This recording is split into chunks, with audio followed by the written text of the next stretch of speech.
This testimonial is brought to you by #Score, Marketing Division, Sufi Guidance Channel, YouTube. नहीं थी, मेरे भाई ना प्राइवेट काम करते हैं, मतलब प्राइवेट भी और कंपनी के थ्रू भी करते हैं। तो इस बार उन्होंने कोई आर्मी का काम पकड़ा था, तो उसमें ये हुआ था कि वो MRI जो बड़ी बड़ी मेडिकल की मशीनें होती हैं जो डायग्नोस्टिक प्रोसीजर्स के लिए ना लगाते हैं, तो वो हुआ ये कि भाई ने कोई लड़के साथ रखे काम के लिए कि भी मैं अकेले नहीं कर सकता। तो हुआ ये कि काफी भारी मशीन थी, बहुत ज्यादा हैवी मैग्नेटिक टाइप ना, तो वो गिर गई उन लड़कों से, सीढ़ी स्लिप हुई तो वो टूट गई। वो तकरीबन 7-8 लाख का नुकसान है, शायद इससे ज्यादा है।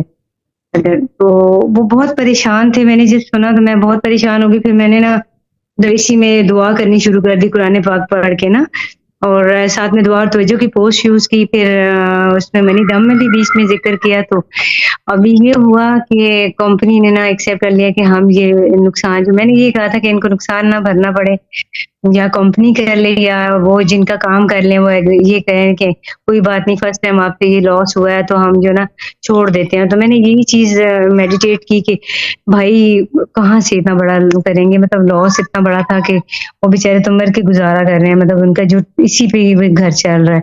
तो शायद से वो फिर उनकी जो कंपनी थी ना, उन्होंने इस चीज का कहा कि हम ये करेंगे, खुद ही जो लॉस इनसे हुआ वो हम करेंगे, लाइबिलिटी एक्सेप्ट कर, मतलब जी कि जी वो बिल्कुल कवर बिल्कुल। करेंगे। वो कहते हैं हम कवर कर लेंगे। तो इतना भाई परेशान था, उसकी तो कंडीशन ही ऐसी हो गई है, तो कि काम, उसका दिमाग ही बिल्कुल मेंटली तौर पे इतना अपसेट था कि कहीं भी जाए आए तो काम कोई और कर रहा था, ध्यान कहीं और होता था। तो बस अल्लाह का शुक्र है कि ये चीज जो है वो कवर